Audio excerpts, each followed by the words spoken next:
Well, good afternoon and welcome to the last talk of the day. I was going to say that now it's time to take a step back and zoom out all the way into space, but it's going to be hard to zoom out further than what Jakob just did. So believe it or not, my talk is actually going to be a little bit more practical, a little bit more concrete than Jakob's, but I think that's hopefully okay. These are very exciting times in the space industry. If we look at just some of the highlights from this year, you may remember NASA's Mars Perseverance rover landing on Mars in February, where it's now searching for signs of water and life. It also includes a small experiment, a chemical processing plant that's producing oxygen on Mars from Mars resources. And of course, it also includes a helicopter, which is the first aircraft ever to fly on another planet. You probably also heard about the start of space tourism this summer with the launch of Virgin Galactic and Blue Origin. You may also have seen some of the exciting developments in Boca Chica, Texas, where SpaceX is building the largest rocket ever assembled called Starship. And later this year, if all goes according to plan, the first unmanned test flight of the Artemis 1 mission will take place. And Artemis is the program to take humans back to the moon. Artemis 1 will be an unmanned test flight, and if that's successful, then within maybe 2 years, we can expect to see the first manned test flight back to the moon. And this would be a mission similar to Apollo 8, back in 1968, where the astronauts circumnavigated the moon without actually landing. And then maybe as soon as 2024, 2025, we would see the first astronauts back on the surface of the moon. So a very exciting time in the space industry. And of course, this is on top of all the other regular activities that we at the European Space Agency are working on, and the other activities that the other national space agencies are working on. So what are driving these developments? Well, for one, I think it's our innate curiosity about the universe around us. This curiosity about what is possible in the future. And one of my favorite things to do on board the space station was to sit in our cupola window and look out, not just at the Earth, but also to look out at the night sky. Because when the space station is passing on the night side of the Earth, and you turn off the lights on the space station, and you give your eyes a few seconds or minutes to adjust to the dimness, then suddenly you begin to see billions of stars. And it's a very, very impressive sight. You very quickly get a sense of how big the universe is, almost infinitely large. And you also get very quickly a sense of how small the Earth is and how small a part of the universe that we are. And I think this is an exciting or even an optimistic thought, because when something is as large as a universe, it must mean that there are so many exciting possibilities waiting for us in the future, so many exciting opportunities. And even though Neil Armstrong said in 1969, when he first set foot on the moon, that it was a giant leap for mankind, seen in comparison to how big just our own solar system is, it was a very small first step we took back in 1969, and we've only just begun the exploration of space. And so I'm certain that in the future there will be a lot of exciting developments, a lot of exciting discoveries, and a lot of exciting opportunities. This picture also shows something that a lot of people don't necessarily associate with space exploration, and that's the Earth. And the Earth here takes up almost half of the picture. And it turns out the Earth is a very important part of space exploration, even though we don't always realize it. Jakob was already talking about how by traveling into space, we get a better sense of the Earth and our perhaps challenges that we face on Earth. So space exploration, the space in itself is much more than just what's above our heads when we look up at the night sky. It's also about the Earth. And this is reflected in the work that we do at the European Space Agency. This is a good way to visualize all the different endeavors that we undertake in this European Space Agency. On the left, you see science and exploration. That's what most of us typically associate with spaceflight. It's manned and robotic exploration of space. But one of the most important fields that we work with is our applications field, where satellite communication networks, satellite navigation networks, and Earth observation networks are today becoming a critical part of our infrastructure. I don't know about you, but I certainly used GPS today to find my way out here to this location. And we don't often realize how critical these networks have become to our infrastructure. And of course, the more critical they become, the more vulnerable they also become. And so part of our work is also based on safety and security, which includes protecting our satellite networks from space weather, including solar storms, and from space debris and micrometeorites, which could fatally damage satellites.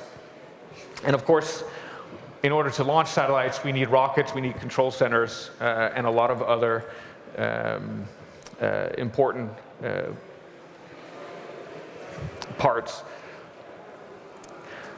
The part of ESA that I'm working with, of course, is science and exploration, and so that's the part that I'm going to be concentrating on today. And there, currently, the focus is the International Space Station, which has been orbiting the Earth for more than 20 years now.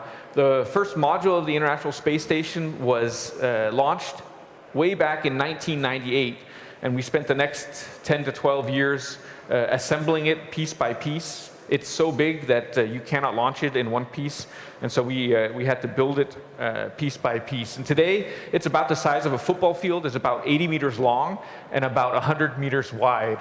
What we're looking at here is the back end. This is the front end. So on this picture, the space station flies up towards the ceiling. It orbits the Earth at about 400 kilometers altitude with a speed of about 28,000 kilometers an hour, which means that it only takes the space station about an hour and a half to fly once around the Earth.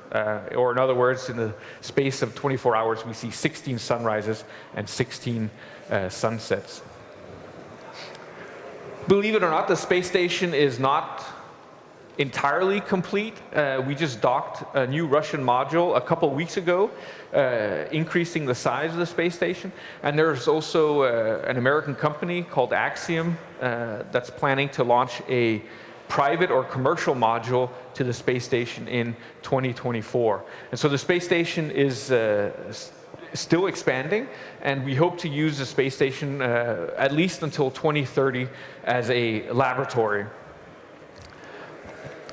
The first team of astronauts moved on board the space station back in 2000, so for 21 years now, we've had people in space every single day, and I think that in itself is an incredible thought. We have, whether we realize it or not, become a spacefaring species. There hasn't been a single day in the last 21 years where we haven't had humans in space. And what we've been doing, first and foremost, is scientific research and technology development, because the International Space Station is an incredible laboratory where we can do all sorts of basic science, applied science, and technology development.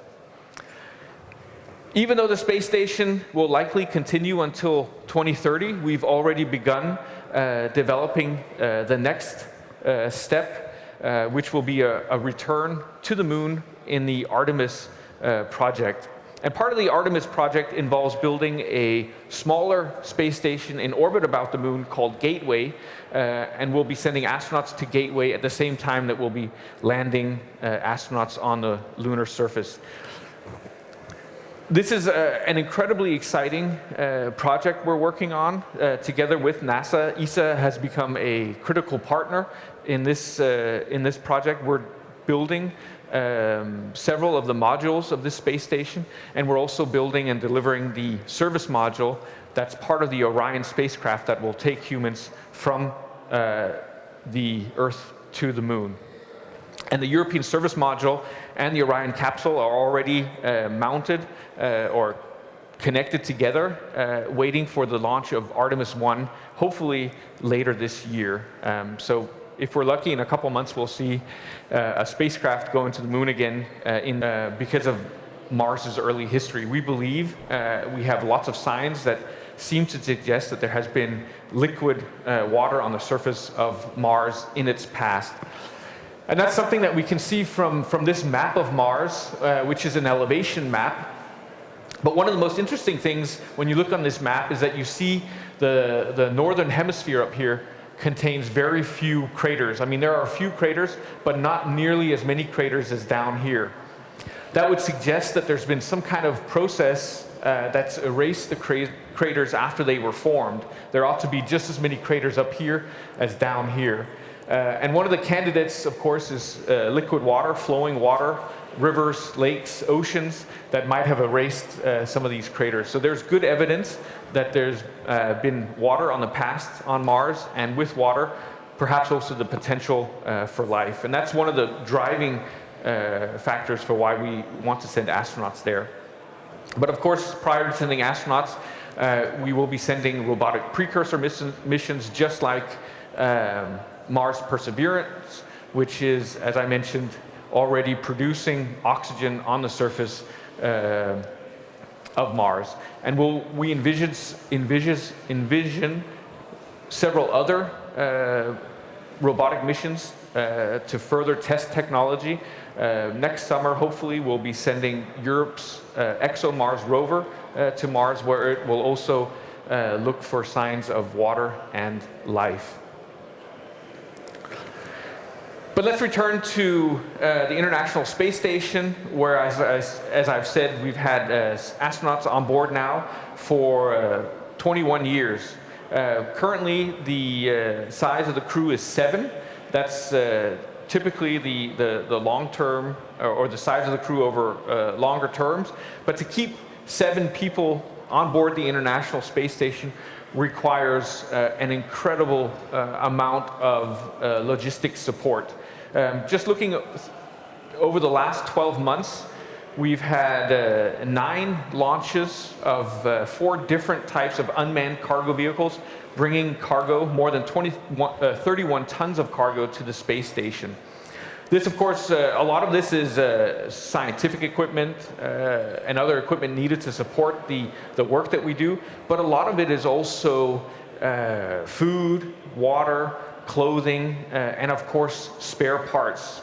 Because one of the challenges on board the space station is that things break. Things are constantly breaking, and we're constantly having to repair it. So anything that can reduce the amount of mass that we have to launch to the International Space Station, the more help we can get, and the more we can drive down the price, because the cost of launch is one of the most significant cost drivers that we have. And so we try to reuse everything we can on board the space station. One of the experiments I participated in was a water recycling experiment using an osmotic membrane developed by a Danish company called Aquaporin. And this membrane only allows water molecules to pass through. So it's a different way to turn wastewater into drinking water. On board the space station, we recycle and reuse about 95% of our water. So all of our urine, all of our sweat gets collected, rinsed, and recycled. And so we typically say that the coffee we had yesterday is the same coffee we have today and the same coffee we're going to have tomorrow. Another challenge that we have is simply stowage space. With all the spare parts that we get sent up, we have to stow them somewhere, and oftentimes the modules can look like this, bags full of equipment, which also complicates our life, because when things are weightless, they seem to just float everywhere. And finding where you put a bag yesterday can be a real challenge. So being able to manufacture spare parts when you need them rather than to stow them on board the space station would also be a tremendous help.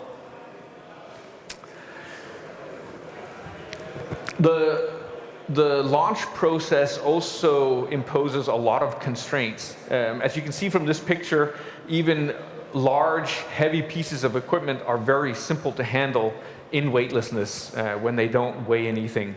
But nevertheless, equipment like this, they have to survive launch, and so that they have to be dimensioned to launch rather than weightlessness. And if you look here, you see a lot of rivets and screws. And that's simply to allow it to survive launch rather than to survive in space. In space, if you could manufacture something like this in space, you would need maybe 1 or 2 screws to keep the part together, because it doesn't have to support very many loads at all. A lot of these bags, believe it or not, are also filled with foam, because a lot of the equipment we send up also have to survive the launch, which means that they're packaged in foam.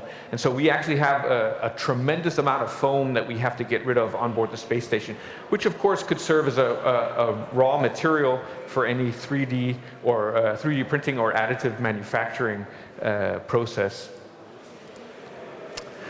And so we've already had a 3D printer on board the space station, a plastic 3D printer. Next year, the European Space Agency is sending a metal 3D printer to the International Space Station, where we'll attempt to print components like this in weightlessness, because that's one of the main difficulties in space. But hopefully, we'll have a lot of success with this. This is planned for launch about a year from now. Finally, another challenge of launching anything into space is that you're confined by the size of the rocket. And if you look at the main rockets that we have today, they all have a fairing of about 5 meters, which means you cannot launch anything into space that's smaller or that's larger than 5 meters, which means that often you have complicated mechanisms. Let me go to this video real quick. And so if you want to launch something more than 5 meters in size, you have to be able to fold it out and expand it. And this is a new solar array that we launched, or that we deployed just a couple months ago. You'll see it here. This is the size it was launched with. It then gets folded out to twice its size. And then there's a complicated mechanism to roll that out. And of course, that makes the whole process much more complicated. And so in an attempt to develop something similar to allow for in-space manufacturing, this is a proposed NASA mission, the On-Orbit Assembly and Manufacturing Mission. This is proposed for launch within the next 5 years. So a satellite with a robotic arm, it would try to print a 10-meter long boom, which, as it gets printed, pulls out a simulated solar sail. The boom would then swing to the other side and try to print a 6-meter boom. So a way to produce or manufacture large components in space. And of course, this is something that's going to be vital as we venture further out into the solar system in the coming decades. And finally, I just want to say, if anyone has been inspired, if anyone has ideas for additive manufacturing or 3D printing in space, we've created a public-private partnership in Denmark called Space Exploration Denmark, where we are gathering everyone with an interest in space to come together and to combine our efforts and focus our work in Denmark within the field of space exploration. And this is open to anyone who's interested. So come and see me or have a look online if this is something that you think you might be interested in. Thank you. Thank you, Andreas.